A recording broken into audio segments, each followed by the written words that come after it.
the 10. Burko looks to the end zone, complete to Kid Hillis, and he is into the Over the past decade plus, David Dubé has dedicated countless hours and untold hundreds of thousands of dollars to improving the experience for Huskies football players and their fans. You know what, I realized many years ago how much I got out of my experience playing intercollegiate sports and how great it can be. I always wanted it to be better for student athletes than it was for me. But his latest initiative goes beyond the green and white to boosting the entire Canada West Conference.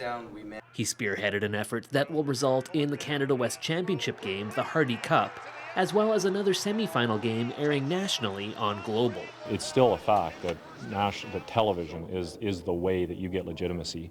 You get an audience, yes, but you get people that believe that your product is really good. You can tell people, but now you can show people right across the country. The more eyeballs we drive to watch these games nationally televised, the more people will fall in love with the game. The game is played at an incredibly high level in this country, and you can watch a CFL game.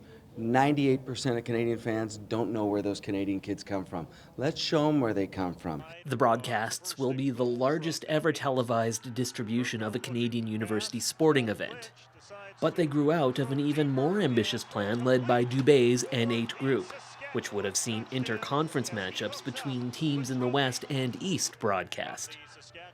He says there's still a chance this type of arrangement could happen in the future, but will require more cooperation from Eastern partners. The great news is that those people in Ontario can come home from the Yates Cup, put their feet up and watch great Canada West football, and the final after they're done watching the OUA. So I don't know how that isn't great for the sport nationally.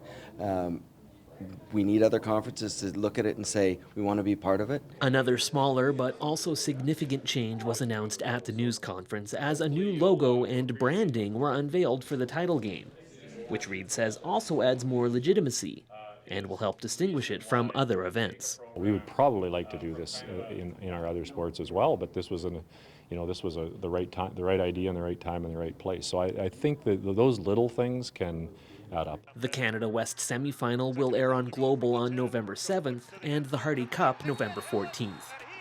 For Go on Shaw TV, I'm Simon Hyatt.